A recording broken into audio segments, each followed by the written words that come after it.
Hello, everybody, and welcome to Taking Control, the ADHD podcast on rashpixel.fm. I'm Pete Wright, and I'm right here with Nikki Kinzer. Hello, right over here. Hello, Pete Wright. How are you? How are you? Oh, we said that at the same time. We did, and I'm going to go first because I'm so good. And I'm going to show you on the live stream. If you're on the live stream, Patreon supporters are on the live stream, they can see how exciting it is that I got a new lid for my water bottle.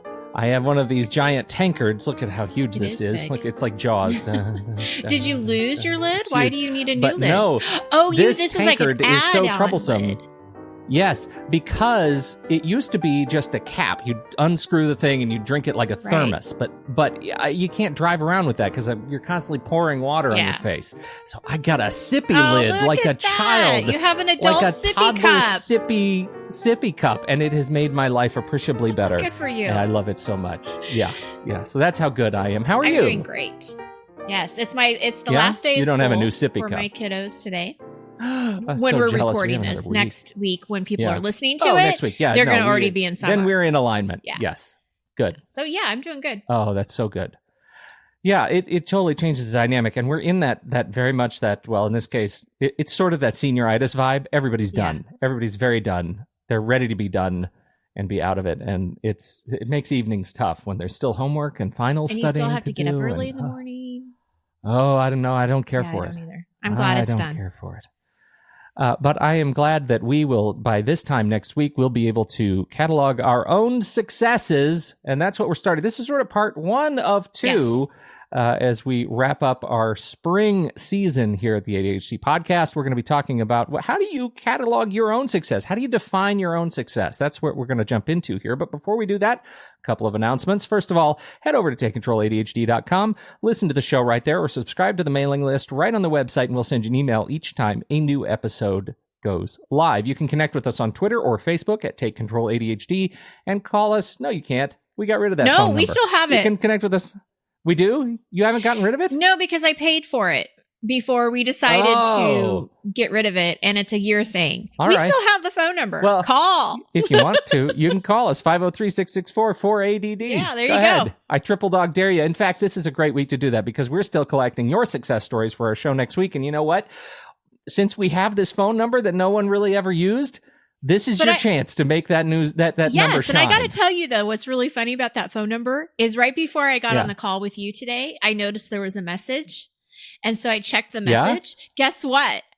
A success story. Won a free getaway somewhere for the weekend.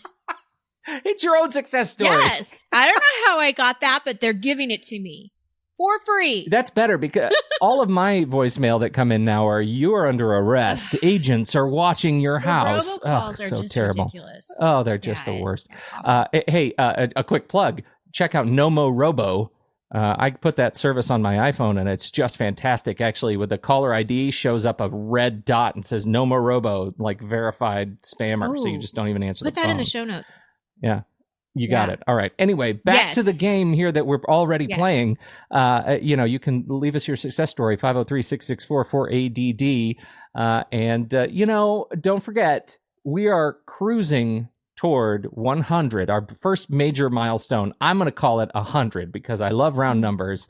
100 supporters on Patreon. It continues to grow every single week, and it is heartwarming and fantastic and wonderful. And I just don't have enough words of exuberance to describe how cool it feels that listeners like you have reached out to us and supported us directly to do what we do and continue to plan to grow the show and in new ways. So thank you everybody who has already supported us. It's amazing to get those emails when each time a new listener has joined us. You get access to the Facebook private group, which is fantastic, and people are sharing so many wonderful tools and pictures and stories of accountability, requests for accountability. You get to access the live stream, which we open up the live stream to anybody who wants to come join us and chat and ask questions when we record the show each week. And of course, you're contributing to our next major milestone on this show. So thank you so much, everybody. Please help us out. Head over to patreon.com/the ADHD podcast and jump in. We appreciate it. Okay, we've got just a little bit more We time have one more announcement. for group coaching. Yes. Gosh, You always think I'm going to forget I know. You are so on top Why of do it. you assume that I'm going to forget I you? know. I'm wrong. You did not forget me, and I really appreciate that. That is my success story no today. kidding. Yeah, so let's talk about group coaching. coaching. One more, just a little bit more time. What is it? What are we down to? 2 weeks? We are down Less than 2 weeks. Yeah. It'll be a week and a half so by the time June people hear 29th this. is the deadline to enroll. The actual groups themselves won't start until after the 4th of July holiday, so it will actually be the week of July 9th.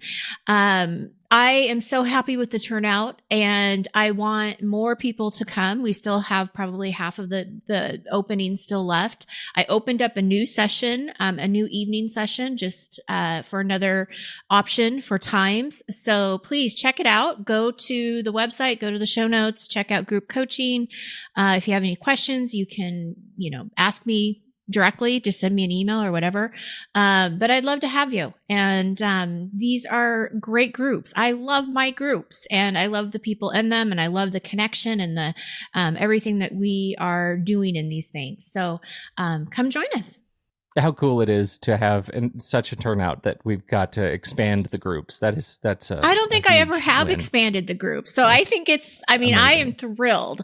And I am so thrilled too. I think we talked about this last week, that so many of you actually signed up, way beforehand.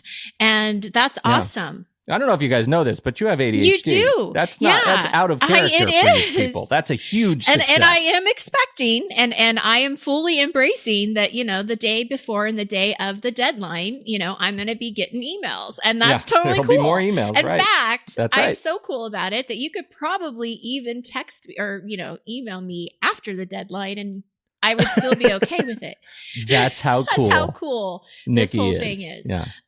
But yes, I was really quite impressed with the people that got on it right away. So kudos. Awesome. All right, jump in. Here we go. How, Nikki, do you measure success? Why'd you want to do the success story twofer here as we wrap up? Well, I'll tell you, it's been on my mind because we have been asking for success stories, right? For this last show of spring. We knew that this was coming up. And I did a Facebook Live yesterday about success because I also am doing a webinar around finding your success. Success is just in my world right now. But what I'm finding is that asking the question for our listeners to say, hey, come share with us your stories. This is a lot harder of a question to answer than I originally expected. I was really surprised by that too. Just reading the stories that have come in, it seems like they all share that same tone. Like, I didn't know how to approach this. I don't know if I have anything to share. Yes. And so we're not getting, honestly, just to be transparent, we're not getting as many as I thought we would get. I would have hoped to do 2 shows, like part 1, part 2, right? Right. And that's not happening. Yeah. We are getting some. So, I think it's going to be a great show regardless. But what I want people to know is that I think they're selling themselves short. I think that they have a lot more to share than they probably realize. Plus, when we have done surveys in the past and asked people, what do you want out of the show? What are you looking more for? Everybody wants to know more about successes. People want to know where people are thriving with ADHD. So I know it's really important for people to hear this.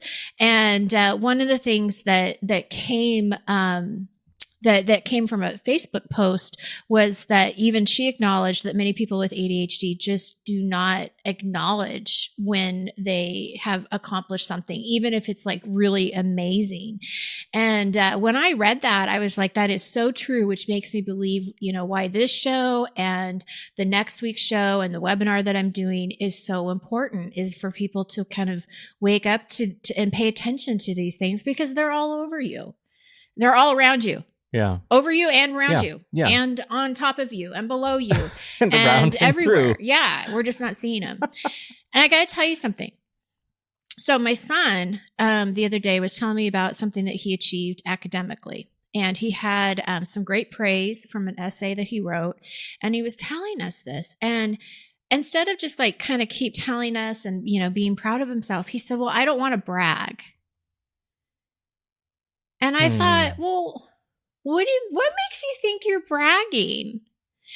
And so I was like, no, Jaden, you're not bragging. You should be really proud of this. You worked really hard, and, the teachers acknowledging you for this. And we're really proud of you for all the hard work that you put into it. And so it really made me realize, like, even just as parents, society, the culture we live in, why we're not embracing our achievements, in a more positive way. What do you think?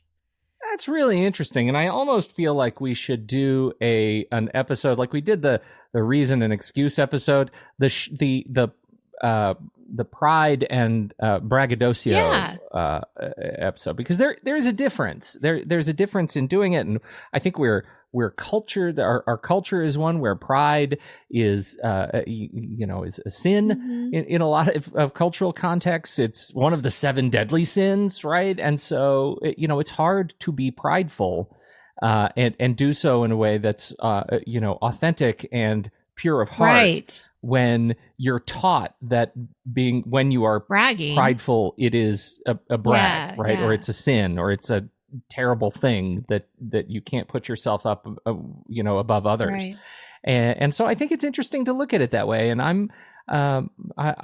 know it's hard for me. It's sure hard for me. I take my wins and I put them in my pocket, and I'll write them up in day one, and then I'll never see them again. Yeah. Well, and it's interesting because it's just, and every day you could get a compliment 5 times that day, but then you get one comment that just sort of was that really a compliment, or was that like a passive aggressive way to tell me that I suck?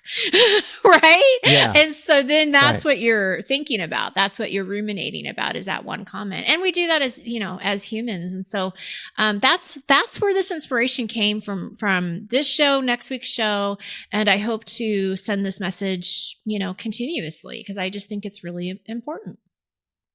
Pride is excessive belief in one's own abilities that interferes with the individual's recognition of the grace of God. It has been called the sin from which all others arise. Pride is also known as vanity. Isn't that crazy? It was pride that changed angels into devils.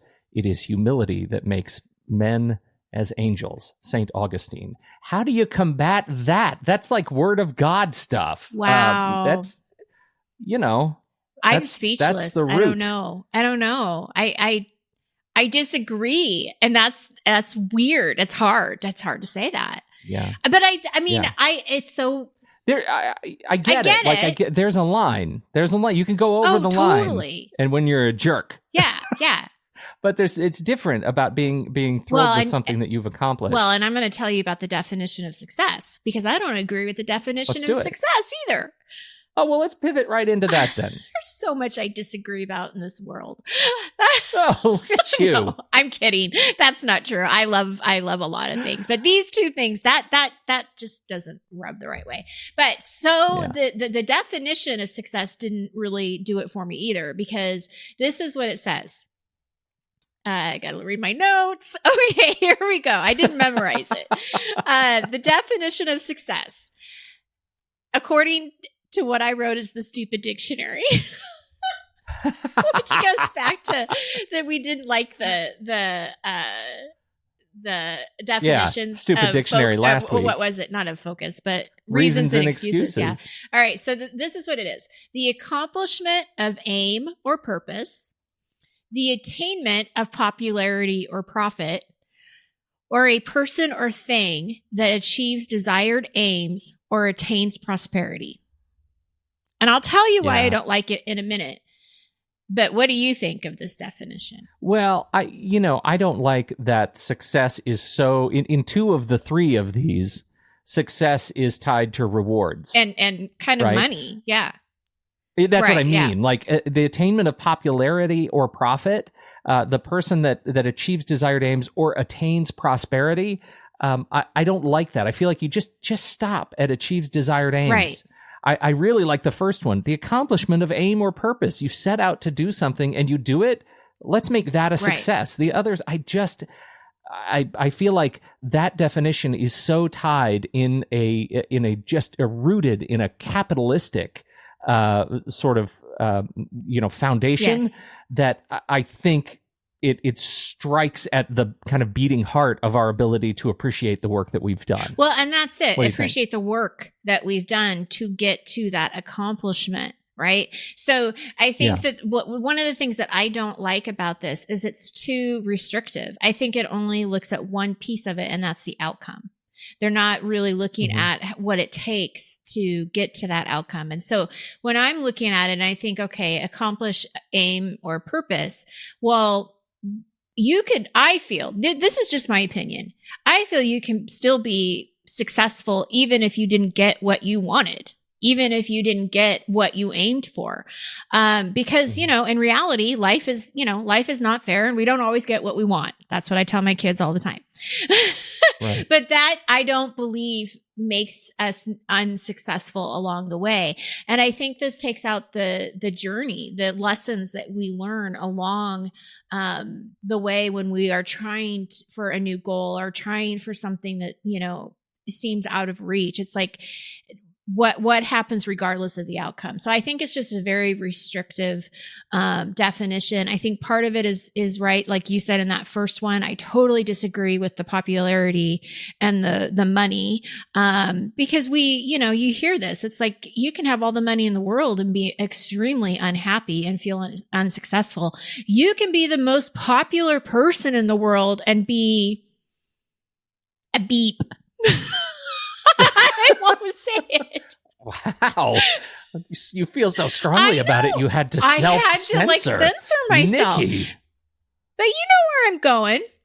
Oh, I know where you're going. And so, to me, this is just not, I just feel it's a crazy definition, and that's I don't like it. I don't like it, Pete, right? I don't care for it. I do not care for it. Well, and so interesting. So many. There's a study recently. We should dig it up for the show notes about that attempts to or purports to answer the question: can money buy happiness? And there you can hang your hat on. No, of course, money can't buy happiness. But it turns out money can buy happiness in some very specific contexts. People with resources who allow themselves to buy time are happier people, right? People, and I've been trying to do that, right? I feel like it's a huge success that I finally gave in to a long held dream that I hire somebody to mow my lawn. I like my lawn more when I don't care for it. Yes. And I like my house more, and that has bought me time to free myself of what had become an enormous stress. Yes. And so I call that a success. That's an aim. That's a goal that I've been working toward. And it seems so silly, but it makes me want to, I actually think of it in terms of, I'm going to need to work one more hour this week so that I can go ahead and pay for my lawn care. Right. That is something, that's important to me. So, well, and yes. And I think that goes back to this original question of asking our listeners, where have you found success in your life? Because we're not just looking at, I graduated, from college, or I graduated from high school, or I got this fantastic job that I've always wanted. It could be as simple as, what Pete's saying is that he finally decided to get somebody to mow that lawn. And that was, but it's a success. And I think that, when we talk about amazing successes, and this, I'm going back to the post that the gal was talking about, that we often don't see our amazing successes. Well, we also aren't seeing all the steps that it's taking for us to get there. And just the fact that you tried to me is a success. And I remember when my son was trying out for the basketball team, and, he had a 50-50 chance, right? I mean, he was either going to get on it or not. We didn't know.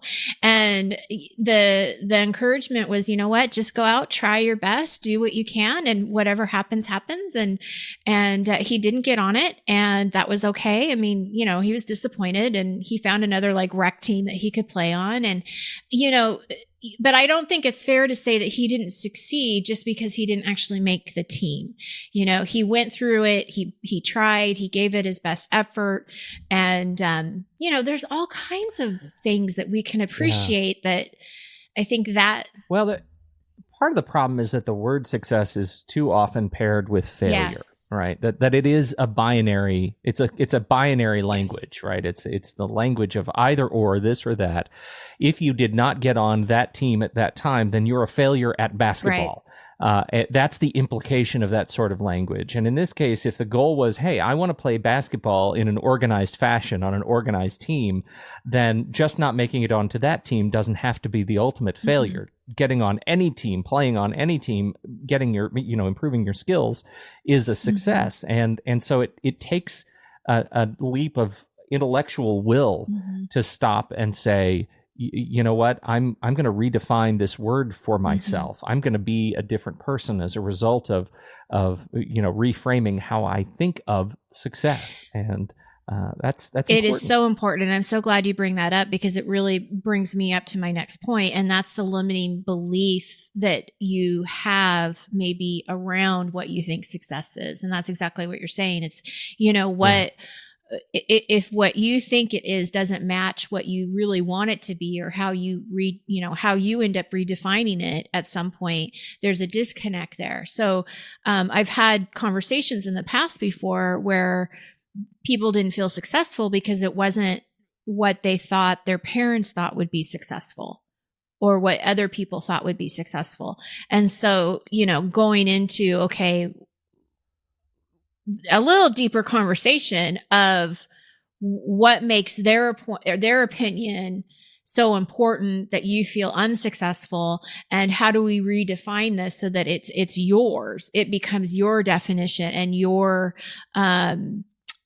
belief that actually serves you and not go against you, because you're right. Then it goes into failure, or feels like it's failure. Well, and that was a big question I had for you going into this conversation. Is that fundamentally how you are sort of approached with this discussion of success with your clients? Like, is that kind of what you're hearing, is that people are not, they've defined success and failure based on somebody else's sort of external or extrinsic understanding of what it means to go for a win? I think that a lot of the times it is. I would never say that it's the majority or it's the only reason, because I don't think it's all or nothing. But I can tell you there's been many, many conversations over the past years that I've had with clients that when it came right down to, do you feel successful as a mom, as a wife, as a husband, as a professional, it usually is them comparing themselves to what they think they should be, or comparing themselves to what they think other people's expectations are. So much that it goes back into, is this really truth? Do you know this for sure? That your coworkers are not happy with your performance? And then like, if you went and asked them now, what would they say? And, I've never had anybody actually do that, but it would be really interesting to see what they said. I mean, we don't know what they would say. But a lot of it is coming from these limiting beliefs and these expectations of what they think they should be. And should is it's a bad word. I mean, it's a loaded word. I mean, there is times where it makes sense, but there's a lot of times where it doesn't. So, and that's where I think it's so important that we have this conversation, is I really want people to not limit, what they think this means. And maybe we reword it. I mean, I do that a lot of times. Like when we talked about this with my group coaching, instead of goal, we're going to just talk about focus. What's your focus for the week? Mm-hmm. And maybe we reword, and not say it's a success. Maybe it's more about just thriving. Because the other thing is that somebody else pointed out that I think is really important to share, is that this is a work in progress. So just because we are not saying that, oh, you found your success, so now you don't have any more problems with ADHD. Oh, Nikki, you just hit it. Oh my God. I'm sorry. I got to talk. Please. I'm taking over the camera. Take it over. Look, this is my number one challenge in my life, which is I'll set a goal, and I'll work hard toward the goal, and I'll break down all of the steps that it takes to accomplish the goal, and then I'll accomplish the goal. I will succeed, and I'm all high and mighty and proud of myself that I did it. likely not talking about it to anybody because that's also who I am.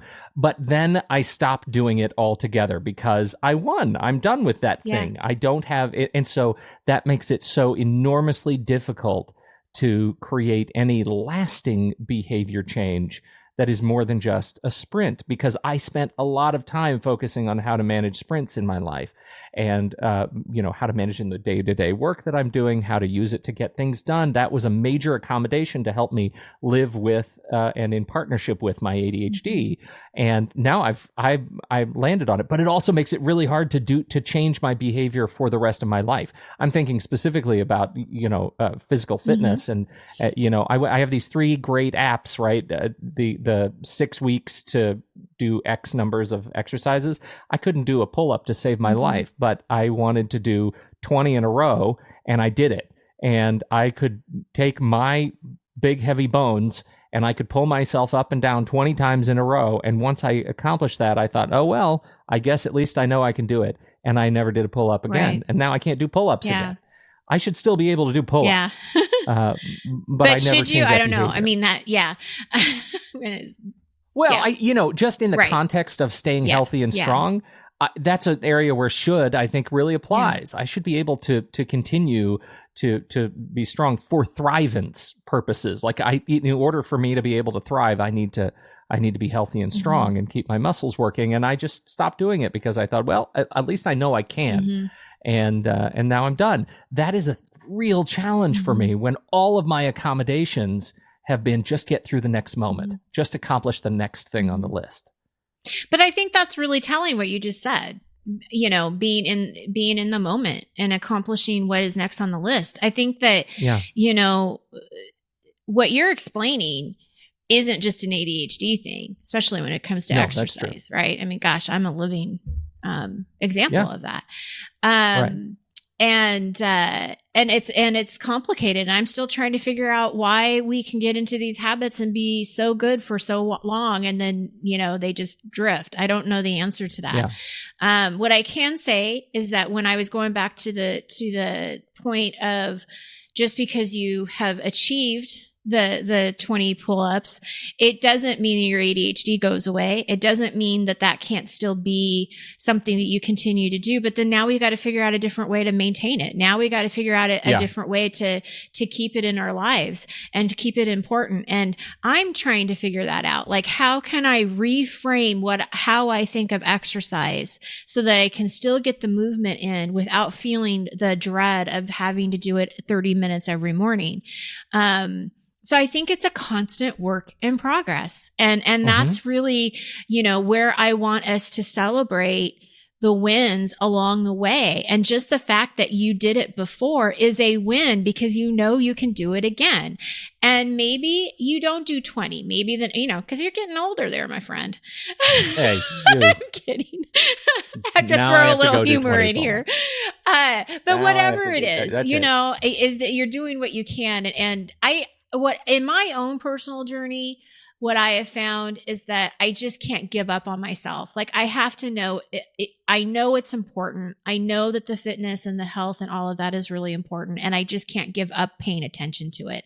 And as long as I'm still paying attention to it and still making some effort, I feel like I'm winning, you know? That's huge. Right. And that's where I want people who have ADHD and they're dealing with all of these different struggles, because it certainly is more than just having what you explain. I mean, it affects you in so many different ways, is to really just recognize, the small wins, get you to the bigger, amazing accomplishments. And then, you got to kind of figure out what's next after that. Yeah. And I think that's what I'm, just sort of trying to explain is that, we all deal with this. Obviously, we all deal with this. And for me, I think it is exacerbated by the accommodations I put in place to support my ADHD. Yeah. And that's the hard part, because now it means that changing one thing means I have to in some way approach, my accommodations differently. And so it to your point, it's a work in progress, but every day is a success if you are learning from what you're trying to do, if you're trying new things, if you continue to put thought and approach to it, if you don't, as you say, give up. And so what's the challenge? Well, I for have us? a little bit of a challenge, kind of a fun little challenge, is to ask the listeners to think about, how do they define their success, and what does that mean to them? So we, just to give them an example, because people like examples. I know for me, if I've tried, I feel like I've succeeded. If I had the right intentions in going into something, I feel like I'm good. And if I can say I really learned from the experience, then I feel like I've succeeded. Even more so, if I can learn from that experience and actually take action, wow, hallelujah. To me, that's an amazing success, because a lot of times it's hard to learn and not actually change. So that's what I want people to do, is think about, how they define it, how they measure it, and then take a piece of paper, maybe in a journal, however you want to document this. You have day one. You could easily do something like this on the computer, right? Is it called day one? Day one, Evernote, whatever you want, wherever we're going to put it. But document times in your life, not just one or two, but different times in your life where you felt happy, you felt proud of yourself. I'm ignoring the whole pride thing as being an angel becoming a devil thing. No. Yeah. When were you most proud? When did you feel like you were resilient? Were you persevered through something? And the great thing is this list belongs to you. So you don't have to feel, any kind of concern about bragging. There's no judgment here. This is for you. And keep adding to it, keep adding to this list. And what I hope it does for you is it's a great reminder of how awesome you are, how awesome everything that you do and how it affects you, but not only the world, whether you know it or not, it does. And that ADHD doesn't define you. Who you are as a person isn't your ADHD. And that's what, these documentation of these stories and these moments, that's where it counts. Do you know what I like to think about when we do this? I think about my mother. You do? Yeah, and you should think about your mother too, because when you're a kid and you do something special, you do a spelling bee, you get up and do a play, even if you're a tree in a school play in the sixth grade, right? It's the most awesome thing. Right. Your mother always talks about you in the most florid language, right? The most exuberance. If you were your own mother, how would you document your successes? Yeah. That's the exercise. Yeah. How would you talk about yourself if you were your own mother? Absolutely. Now, unless you have a terrible relationship with your mother, then don't do that. But find somebody else. If your mother was one of those mothers that actually, was super proud of the tree, how would you document your own language? So as far as that model goes, play with it. I think it's fun. I added, as a result of us planning the show and my little day one daily template, I just added daily win. Yes, what's the daily win? I love that. I just have to fill it in. Daily win, fill in the blank. What did I do that was a thing that I can be proud of today? The thing that I accomplished, that I finished, that I tried something new, that I, whatever. And can I just give you? I'm going to do it too. Yes. And I can just, again, I'm talking about little things. I was proud of myself for doing the dishes yesterday. That's a good example. I did not want to do them. I was going to leave them. I didn't care for them. I wasn't, but I thought, no, I'm going to go ahead and at least do some of it. And then I ended up doing all of it. And I was really happy with it. I was like, wow, look what I just did. I did the dishes. I'm amazing. I'm an amazing mom for doing the dishes of my kids. You did the dishes. Yeah. So anyway, but I think it's great. Yeah, there you go. That's perfect. Well, thank you, Nikki, and thank you everybody for hanging around with us this fine hour, and we sure appreciate it. Try it out, give it a shot, share your results, and we'll talk about more success stories next week. We appreciate your time and attention, everybody. On behalf of Nikki Kinzer, I'm Pete Wright. Catch you next week right here on Taking Control, the ADHD podcast.